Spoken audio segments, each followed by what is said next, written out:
Good afternoon, everybody. It is Wednesday. It is time for some Wednesday afternoon baseball as the Mets try to win their first series out of their last four.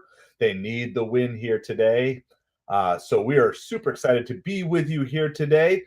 Mets are in Arizona for the rubber match of this series. Let's go, Mets. Good afternoon to you, Darren, to Jonathan, and appreciate everybody being here with us today. A special shout out as well as we start our stream to our first Patreon for MetropoliFins by Ford to Hobbit. If you're interested in supporting this channel, you can hop on our Patreon. The link is pinned in the chat. You can go over there, check it out. And we just appreciate all your support of the channel, whether you're a patron or just a loyal subscriber or even a first-time viewer. And as you come on in, please hit that like, hit that subscribe as we cover Mets baseball here on a Wednesday afternoon. As you see on the screen, if you're on the horizontal, we've got the lineups. I'm going to run through all of that with you here. This is what you need to know for the Mets today. Leading off for the Mets and the Mets starting lineup, a little shake up today because we'd expect that day game after a night game, and the Mets definitely been a little stretched thin here. So leading off is going to be Lindor at shortstop, followed by Juan Soto in right field. Pete Alonso at first base. Cleanup today is Brandon Nimmo. So whatever his injury was yesterday, we can dig in, see if we can find a little bit more.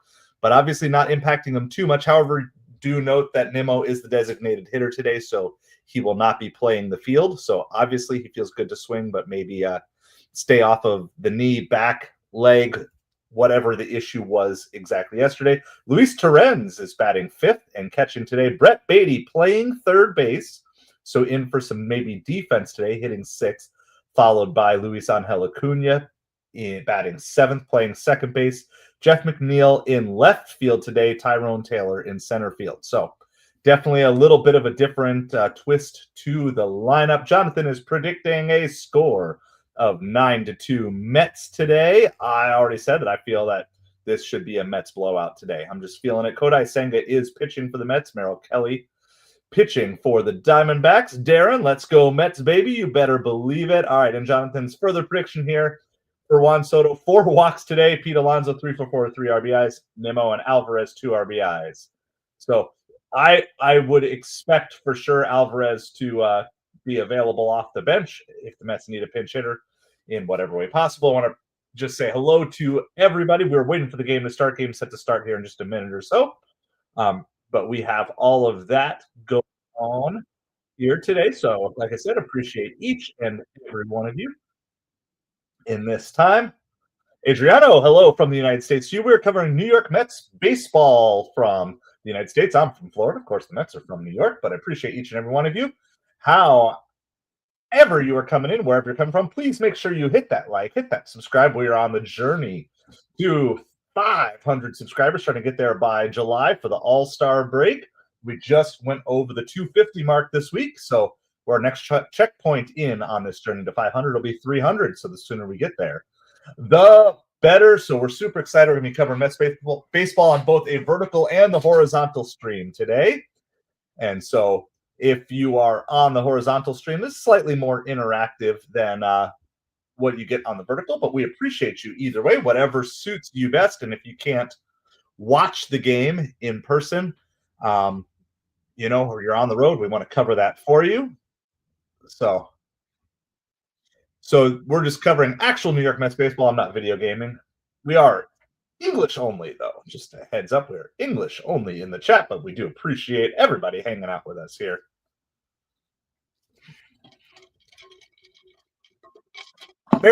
Merrill Kelly, not Merrill Kitchen. Merrill Kelly is pitching. That's what I was doing. Merrill Kelly is pitching, and man, this umpire looks buff today and scary. Scary home plate umpire. The Diamondbacks lineup will be Corbin Carroll in right field, leading off. Geraldo Perdomo, shortstop, hitting second. Pavin Smith, first base, hitting third. Josh Naylor goes to DH. Eugenio Suarez, third base. Batting fifth, batting sixth is Lourdes Gurriel Jr. in left field. Alec Thomas is playing center today, hitting seventh. Tawa, second base, hitting eighth. And Herrera is catching and batting ninth. So that's the breakdown. There are some games that are in progress. and so we'll keep you updated on all the various games going on. I think the Mets, I said it last night, but I think you want to see the Mets put up a crooked number, 2+ runs in this first inning. So we're going to just bring out Rally Pig right at the start. Francisco Lindor leads off. First pitch is a ball outside. So Rally Pig, mixed results last night. He did help get the 1-run home. But once again, the Mets struggled to get when they have opportunity to score multiple runs, this is where the Mets have been struggling. So sometimes struggling to get the 1-run home. When they get the 1-run home, struggling to get that second or that third run home. Definitely something that needs to be ironed out as we go through this season. Lindor's going to use his timeout here. It's 1-1 strike. Last night was, while it was great hanging out with all of you, it certainly felt like a rather fruitless watching of the game. It was not a fun game to watch at all last night, especially after about the third inning. Ooh, Lindor chases on that one. 1-2 strikes. Peterson started pitching. He did like 3 2 2/3 no-hit innings, maybe 3 innings of no-hit ball. And then the Mets defense kind of fell apart, and the bats never really got going yesterday. Here's the 1-2 pitch, and Lindor swings right through it. And there's going to be 1 out. So, oh man, let's not do this again. I mean, at least it's not going to be late night. I'm going to bed so early tonight, guys, after multiple nights till 1 a.m. There is no Mets game tomorrow, so you guys know. So no Mets game tomorrow. We're going to be debuting a brand new series on the channel at some point in time tomorrow. It's going to be called 3 Up and 3 Down. It's kind of like a derivative of our power rankings. Goes at the plate, first pitch is a strike, no balls, 1 strike. It's just going to be 3 up and 3 down. So we're just going to be talking about 3 teams that are on the rise and 3 teams that are on the descend. So teams that are like near the top of their division that are struggling, and 3 teams middle or bottom of their division that are on the rise. So it's not particularly a power ranking per se, but I would love to know. You can start making nominations. We'll consider everything here. There's fouled by Soto, 1-2 strikes is the pitch. So you can nominate teams that you think are on the rise and on the fall. One of the teams is definitely on the rise. 2 teams off the top of my head. St. Louis Cardinals continue to win. Of course, they're playing the Pirates, so that's easy. The Atlanta Braves also continue to rise. So I don't know if I would quite put the Mets on a team that's on the fall. One of the 3 down teams quite yet, but we'll kind of see how they look today coming back. Here's the 2-2 pitch to Juan Soto. Soto rips this one, but right at the center fielder. So that's going to be 2 outs here in the top of the first inning. So appreciate everybody hanging out with us. Please hit that like, hit that subscribe. We are MetropoliFins, YouTube's smallest New York Mets and Miami Dolphins channel. My name is Craig. We're coming to you trying to bring a Mets victory and a series victory for the Mets or the Diamondbacks. This would even up the series for the Diamondbacks, 3-3 on the season. If I have my stats right, at least. If my brain is braining correctly. So appreciate you spending your afternoon here with us. Here's the first pitch to Pete. Beautiful diving stop at third. 1-hop throw to first, and Pete Alonso is robbed. Absolutely robbed by Eugenio Suarez. Great defensive play there. That's going to be it for the Mets in the top of the first. So we are going to commercial break. Put Rally Pig's embarrassing stats up. We're going to the bottom of the first. Here it is 0-0. Kodai Senga is pitching for the Mets here today. I'm looking for just hopefully a really good performance by Senga. Again, appreciate each and every one of you hanging out with us. Let's quickly run a scoreboard check. There are some games that were already in progress before this. It will be a getaway day for some of these teams as well. So what do we got? We got 5 games currently going on. We're not going to review all the other games that haven't started yet because those go on tonight.